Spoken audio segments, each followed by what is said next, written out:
एक भारतीय जवान को जब ब्रिटिश झंडे को सलाम ठोकने को कहा गया तो इस बात से उसके दिल पर इतना आघात पहुंचा कि उस जवान ने हमारे देश के लिए तिरंगा झंडा बना दिया। कौन था वो जवान, चलिए जानते हैं। दरअसल आज से 125 साल पहले एक 19 साल का लड़का ब्रिटिश इंडियन आर्मी में भर्ती हुआ था, जिसे साउथ अफ्रीका में सैन्य टुकड़ी के साथ युद्ध करने के लिए भेजा गया था।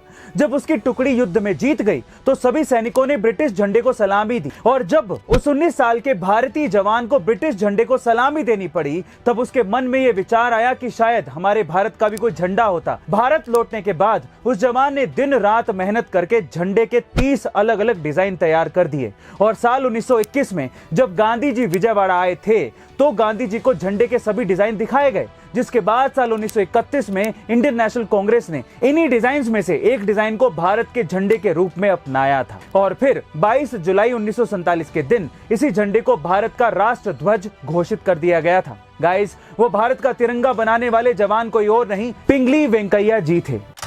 भारत में पैदा हुए दुनिया के 4 ऐसे पेड़ जो कि हमेशा के लिए इमोर्टल यानी कि अमर है, कभी मर ही नहीं सकते।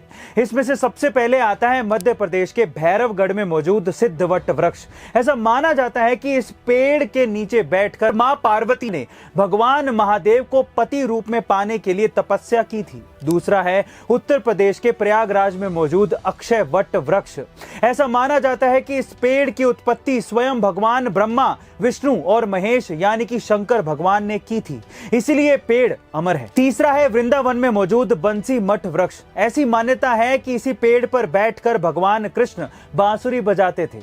अब चौथा है गया में मौजूद बौद्ध वट वृक्ष। ऐसा कहा जाता है कि इस वृक्ष को स्वयं ब्रह्मा जी ने लगाया था। वैसे गाइस, क्या आपने इन चारों वृक्षों में से किसी वृक्ष को देखा है? कमेंट सेक्शन में जरूर लिखिएगा।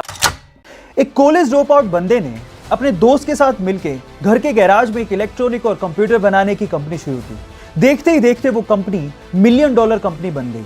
जी हाँ, मैं बात कर रहा हूं एप्पल की, और बंदे का नाम था स्टीव जॉब्स। लेकिन क्या आप जानते हैं कि स्टीव जॉब्स को उसी की बनाई गई एप्पल कंपनी से बाहर निकाल दिया गया था?